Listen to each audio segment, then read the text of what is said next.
कल मैं मुंबई आ तू डील फाइनल कर तू शार्प 11:30 बजे। ओहो कार क्या हुआ छोटे? टायर पंचर है। रिक्शा मैं आपको लीड दे दूं? तो सेट किधर होना? 11:30 बज गए। दरवाजा अंदर से नहीं खुलेगा। क्यों? ताकि तू भाग ना जाए। क्या कल 11:30 बजे आ रहे हैं ना। वेलकम टू सब एक्सप्लेन। टीएम के ओसी में चालू पांडे सबको शांत करा देता है और सोफे पे बिठा देता है। फिर वो बोलता है कार्यक्रम शुरू करो। टप्पू और सोनू एकदम संस्कारी बच्चों के जैसे अब पूरी कहानी विस्तार से एकदम डिटेल में और सच सच समझाओ। फिर टप्पू और सोनू पूरी राजा मस्तानी वाली कहानी बताते हैं पांडे जी को और बोलते हैं कि कैसे राज और दिया की प्रॉब्लम भी साइड बाय साइड चल रही थी कि वो एक दूसरे से शादी करना चाहते थे लेकिन पेरेंट्स उनके दूसरी जगह रिश्ता ढूंढ रहे थे। इसके बाद टप्पू बोलता है कि कल रात को राज का मेरे पास फोन आया और दिया का सोनू के पास फोन आया। इसके बाद उन्होंने हमें बताया कि वो भाग कर शादी करने वाले हैं क्योंकि उनके घर वाले नहीं मान रहे और उसमें उनको हमारी हेल्प चाहिए और हम लोग ने भी हेल्प करने का डिसाइड किया। राज और दिया को हमसे ये हेल्प चाहिए थी कि शादी का पूरा सामान, पंडित जी और डेकोरेशन का अरेंजमेंट हम कर दे।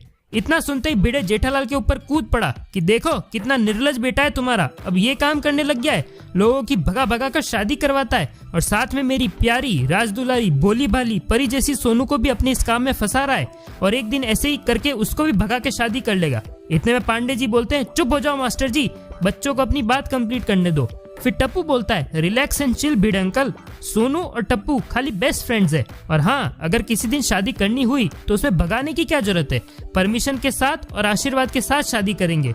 फिर टप्पू अपनी स्टोरी कंटिन्यू करता है कि राज और दिया के फोन पे डिस्कस हुए प्लान के अकॉर्डिंग हम उनकी शादी कराने मंदिर पहुंचते हैं, लेकिन जब हम मंदिर की सीढ़ियां चढ़ रहे थे तब टप्पू और सोनू के बीच में इंटेंस और महत्वपूर्ण डिस्कशन होता है कि क्या हम ये जो भी कर रहे हैं ये सब सही कर रहे हैं और इस डिस्कशन के बाद उन्हें ये रियलाइज होता है कि वो लोग सही नहीं कर रहे हैं।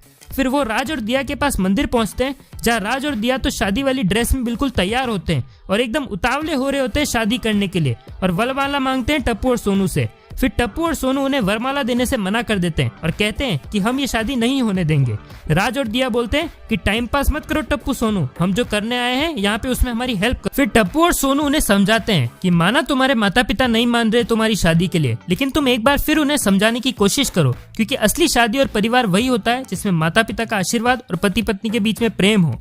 तभी दिया और राज के मम्मी पापा भी आ जाते हैं जिन्हें टप्पू और सोनू ने ही सब सच बताकर बुलाया होता है और उसके बाद थोड़े इमोशनल मोमेंट्स होते हैं उनकी फैमिली के और उसके बाद ये डिसाइड होता है कि दिया और राज का क्या होगा वो तो उनके मम्मी पापा डिसाइड करेंगे, लेकिन फिलहाल तो टप्पू और सोनू को जल्दी से जल्दी घर जाना है क्योंकि 12:30 बजे उनको घर पे सुरभि और अभिनव देखने आने वाले हैं। लेकिन इस मिसअंडरस्टैंडिंग का फायदा टप्पू और सोनू को हो जाता है क्योंकि उनके पेरेंट्स अपनी गलती पहले ही समझ चुके होते हैं और सुरभि और अभिनव को रिश्ता लेकर आने से मना कर चुके होते हैं और कोई नया रिश्ता भी नहीं देख रहे होते हैं और ऐसा करके ये टप्पू और सोनू की शादी वाली स्टोरी ओवर होती है और अब शुरू होगी नई होली स्टोरी जिसमें होगा बाकी कैरेक्टर्स का भी रिटर्न क्योंकि बहुत टाइम से टप्पू और सोनू और भिड़े और जेठालाल की फैमिली हमें शो में दिख रही थी और बाकी कैरेक्टर्स के साथ आएंगे नए हंगामे। आपको क्या लगता है आगे स्टोरी में क्या होगा, हमें कमेंट्स बताइए, वीडियो को लाइक और शेयर कीजिए और हमारे चैनल को सब्सक्राइब।